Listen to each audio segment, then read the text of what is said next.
आज Doubtnut app download करें। Doubtnut पर अपने सभी गणित, रसायन विज्ञान, भौतिक विज्ञान और जीव विज्ञान के डाउट्स का करो सफाया। बस प्रश्न की फोटो खींचो, एक ही प्रश्न को क्रॉप करो और तुरंत वीडियो सोल्यूशन पाओ।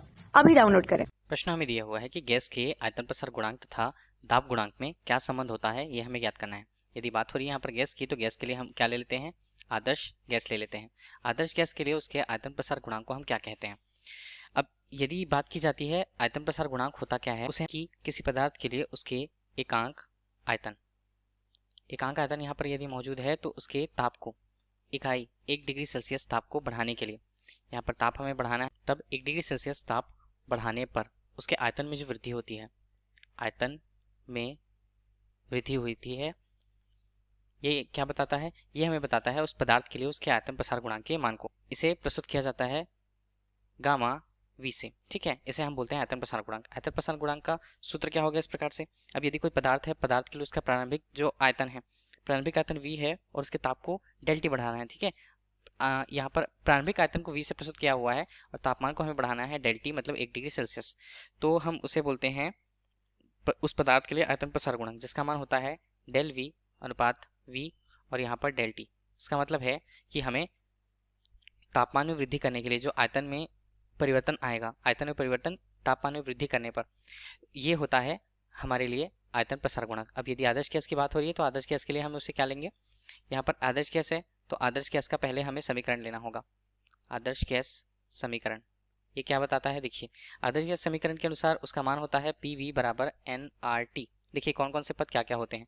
पी हमें दाब को उस गैस के लिए, वी उसके आयतन को, एन उसमें उपस्थित मोलों की संख्या, आर गैस नियतांक के मान को और टी परम ताप जिस ताप पर वह स्थित है वो बताता है।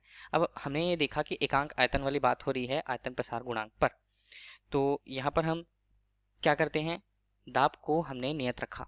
ठीक है, दाब को हमने नियत रखा और इस स्थिति पर उसका अवकलन हम करते हैं इस समीकरण को।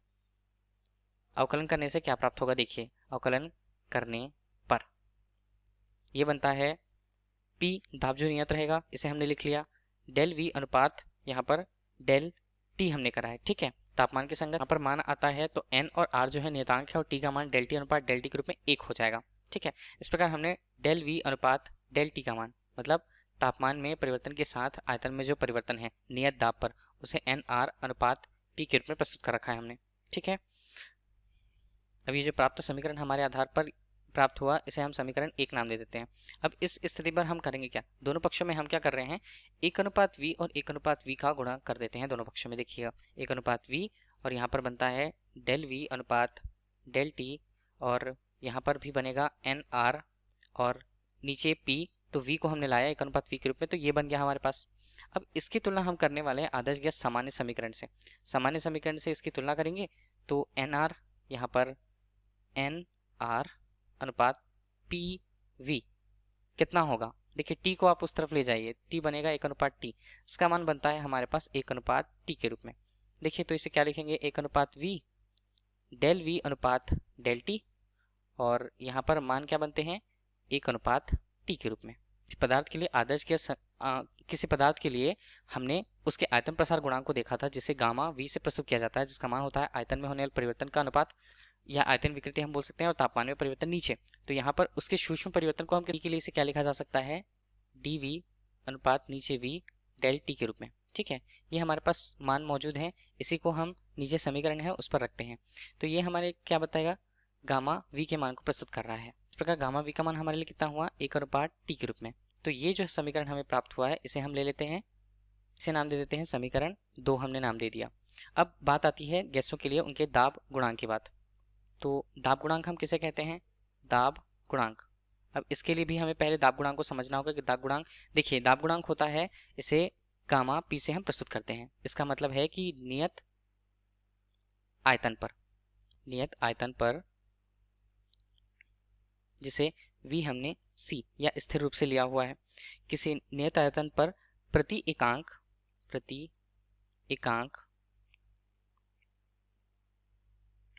दाब पर, हम किसी पदार्थ की अभी बात कर रहे हैं कि प्रति एकांक दाब पर 1 डिग्री सेल्सियस ताप बढ़ाने के लिए या ताप वृद्धि के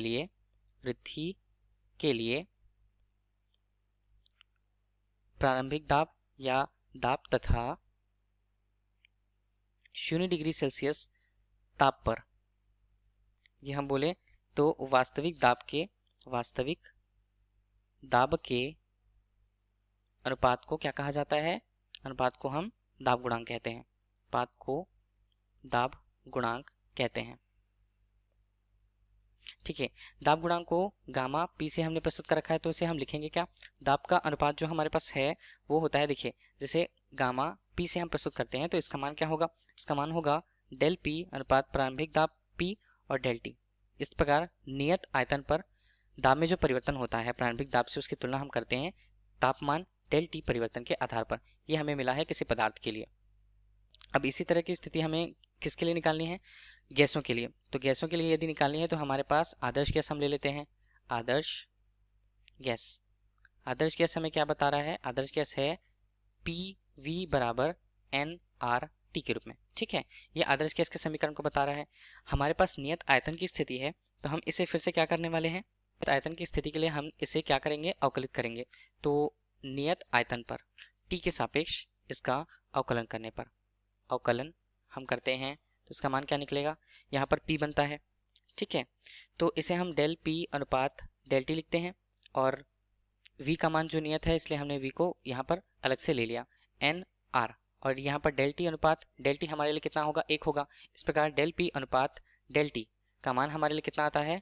NR अनुपात V के रूप में। ठीक है, अब पहले की तरह हम क्या करने वाले हैं? दोनों पक्षों में 1 अनुपात P का हम गुणनफल करेंगे, तो यहाँ पर बनता है 1 अनुपात P और डेल P अनुपात डेल T हमारे पास मान बनेगा, और यहाँ पर भी करेंगे तो NR अनुपात V P के रूप में हमारे पास इसका मान आएगा। अब देखिए फिर से हम इसकी तुलना करें आदर्श गैस समीकरण से। आदर्श गैस समीकरण में यदि हमें NR अनुपात PV का मान चाहिए तो वो कितना मिलता है? 1 अनुपात T। ये हमें बताता है NR अनुपात PV के मान को। तो 1 अनुपात T हम यहाँ पर रखें तो यहाँ पर मान बनता है 1 अनुपात P डेल P अनुपात डेल T, और ये मान हमारे पास है 1 अनुपात T के रूप में। ठीक है, ये हमें समीकरण जो मिला हुआ है इसकी तुलना अब हम करने वाले हैं दाब गुणांक के रूप में। दाब गुणांक के रूप में यदि हम इसके सूक्ष्म मान को देखें, सूक्ष्म परिवर्तन को केवल, तो इसे हम क्या लिखेंगे? गामा P बराबर यहाँ पर होगा डेल P अनुपात P डेल T के रूप में। ठीक है, ये समीकरण जो हमें मिला हुआ है। अब हम क्या करते हैं? इसकी तुलना करें तो यहाँ पर आता है गामा P के रूप में। ठीक है, गामा P के रूप में इसका मान हुआ 1 अनुपात T। अब ये जो समीकरण हमें बता रहा है, ये बता रहा है उसी गैस के लिए उसके दाब गुणांक को। ठीक है, तो दाब गुणांक का मान हमें मिल गया उस गैस के लिए। इसे ले लेते हैं समीकरण 3 हम नाम। अब इसकी तुलना करेंगे किससे? तुलना हम समीकरण 2 से करेंगे। समीकरण 2 हमें क्या बता रहा था? आयतन प्रसार गुणांक को, उसी गैस के लिए आयतन यहाँ पर प्रसार गुणांक। ठीक है, तो इसकी तुलना हम करें तो 1 अनुपात T समीकरण 2 एवं 3 से इसकी तुलना करते हैं तो 1 अनुपात T के रूप में गामा V बराबर गामा P हमें मान मिलता है। तो ये दोनों क्या बता रहे हैं? किसी गैस के लिए उन समान स्थितियों पर जो दाब गुणांक है और आयतन प्रसार गुणांक का मान समान होता है। यही प्रश्न पूछा गया था। धन्यवाद। कक्षा 6 से 12वीं से लेकर नीट, IIT, JEE वो एडवांस के लेवल तक 1 करोड़ से ज्यादा छात्रों का भरोसा। आज ही डाउनलोड करें डाउटनेट ऐप या व्हाट्सएप करें अपने सारे डाउट्स 8400 400 400 पर।